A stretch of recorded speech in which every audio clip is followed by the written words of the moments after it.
Today we're going to be going over an advanced technique that will help you shoot faster. Now, full disclosure, if you're not already at an advanced level, this video is not going to be for you. In fact, it's going to make you worse, not better. But if we're at a point where you're kind of around 2 seconds or less from drawing and getting an accurate shot on target, let's take a look at how to make that even faster.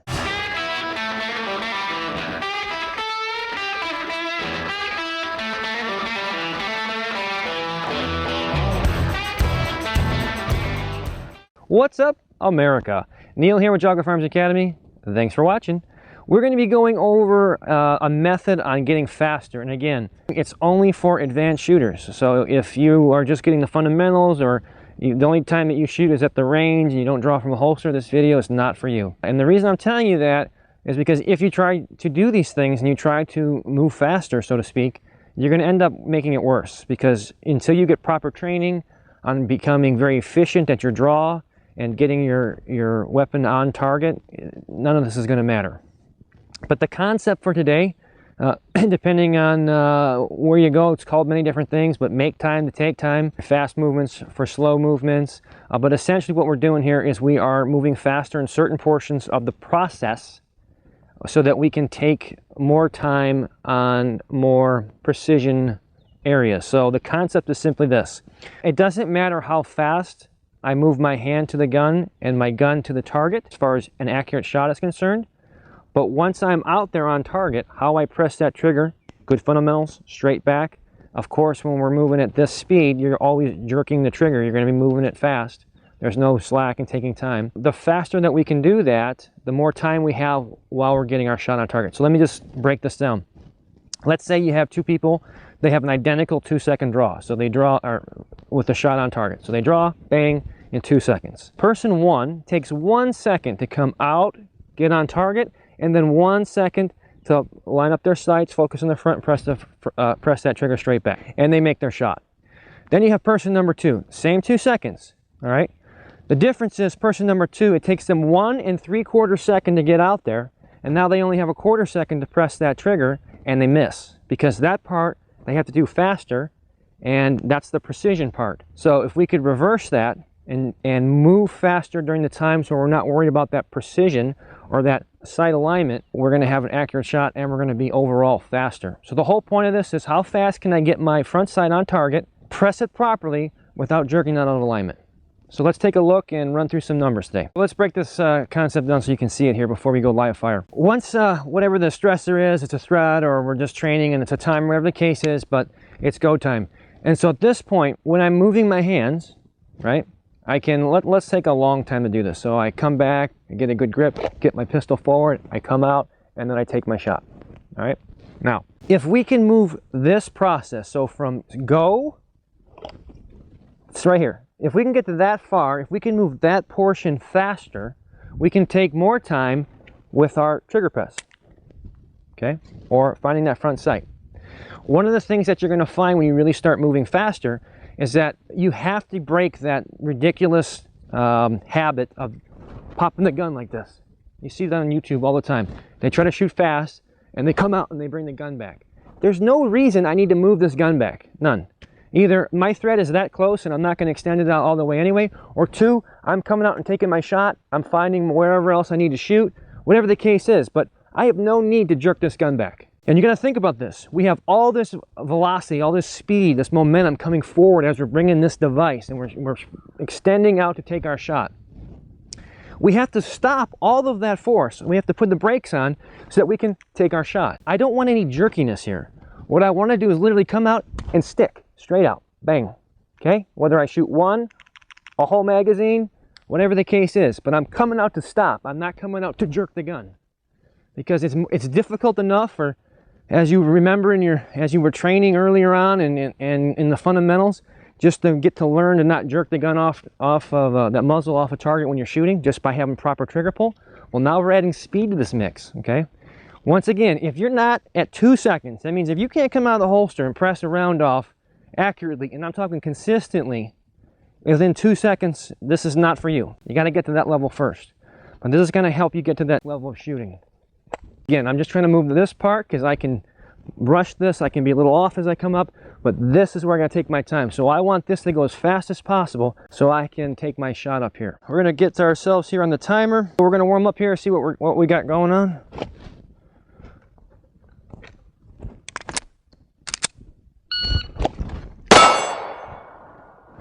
All right, so first shot, not so great. That was a 120.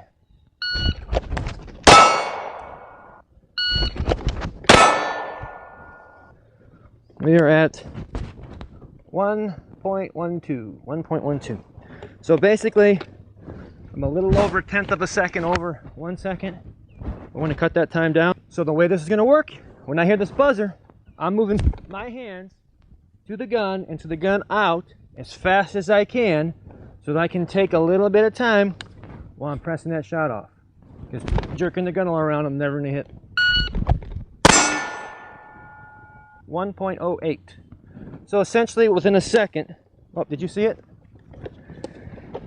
Just a tad over a second, we're getting the rounds on range. So this can only happen, and we can only move faster by my body taking that speed when it's not critical to be perfectly precise or to be a little more steady. So let's keep rolling here.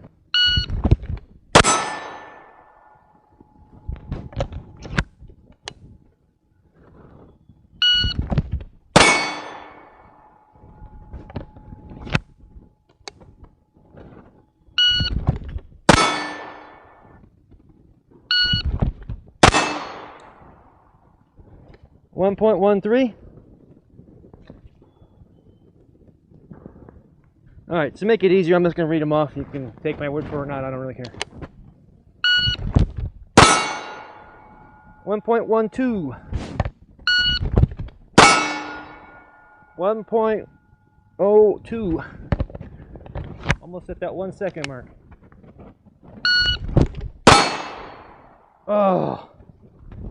1.02. Now, when I'm doing this, notice that when I come out, I'm stopping.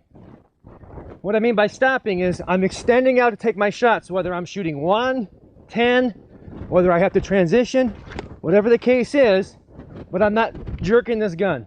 I don't want to be thinking about as soon as I come out, oh, bring it back in. There it is. 0.99.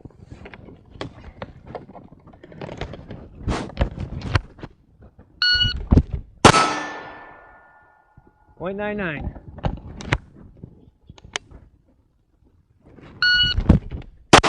Oh, I missed it. Missed it. Damn it.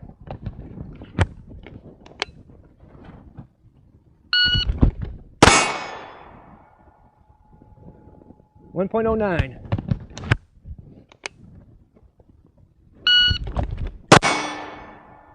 Here's what we're going to do. I'm going to show you 2 seconds. Now, 2 seconds is a pretty good baseline. I keep using that. If you went to any, I don't care the name of the school and how great and what the reputation is, if you come in there and you can pull out of a holster, and listen, here's the key. A concealment setup like this, I mean, I may not have anything over top of it, but look at how close this is sitting. This is not a competition rig. This is something I would throw a t-shirt over and I'm still ready to go. So to have a full retention holster, it's not set up for competition, it's not spaced for my body. If you can do that within 2 seconds, I don't care what school you go to, you're going to be on par with people there, no question about it. Will you be an instructor? Probably not, but it's respectable. Let's look at that now. Since we know that we can get the time in half of that, let's see what this looks like. So what I'm going to do is I'm going to give ourselves a par time of that 2 seconds. And so what I'll do is I'll move differently between the process of that 2 seconds. So you're going to hear 2 beeps. Beep when I can shoot or start, and the second beep is that 2 second mark. And we'll try to keep it within there. And I'll vary a little bit so it kind of illustrates what I'm getting at. 2 seconds. So 2 seconds is start and shoot. All right. So in this process, I'm going to draw at full speed from the holster out, and then I'm going to take enough time until I hear the buzzer for the second shot. So we'll see how the difference in that.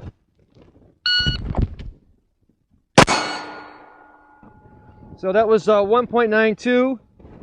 I don't know how that looked on film, but that seemed like I was out there and just hanging, just waiting. So we'll do it again, kind of see that. I'm going to move fast on the movement, and then I'm going to take my time on the shooting.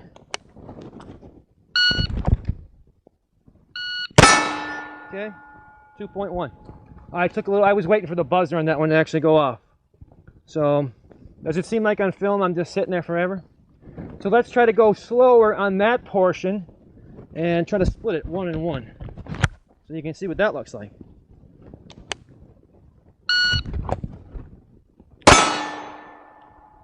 So that was a 198. That to me, I don't want to sound arrogant, but that just seemed like I could have ate a lunch in between there.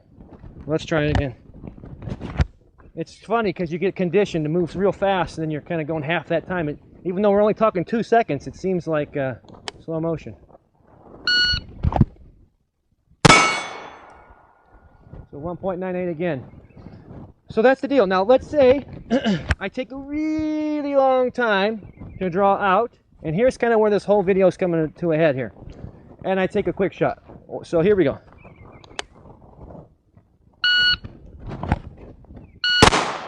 Okay, so I miss, right? I miss. Took me 2.1. It probably took me that 1 and probably 1.8 before I even got out there, and I've got 0.2 of a second to pull that shot off. So this is kind of the next level of thinking when we're talking about moving faster. Where in the process can we move faster, and where can we take time? Where can we make sure that we ensure that we hit what we're aiming at, but still make this whole process overall faster? So again, that same reverse method here.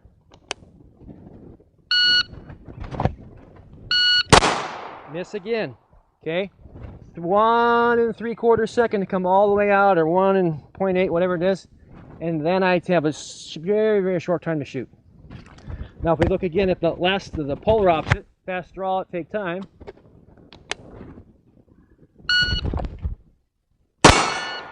Okay, same amount of time, but I'm always going to hit there because I have so much more time in the same amount of overall 2 seconds. So I'm just taking that time and I'm saying, how do I balance this so that I can get the results that I want? As fast as I can come out there, but yet still hit my target. So we need to know when we can smash the gas and when we need to hit the brakes.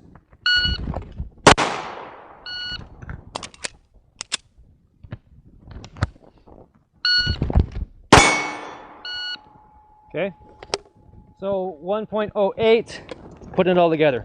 Moving fast on getting it out and taking that little bit extra time, making sure my targets are on. So Kim and I are going to stay out here. We're going to do some shooting like we normally do.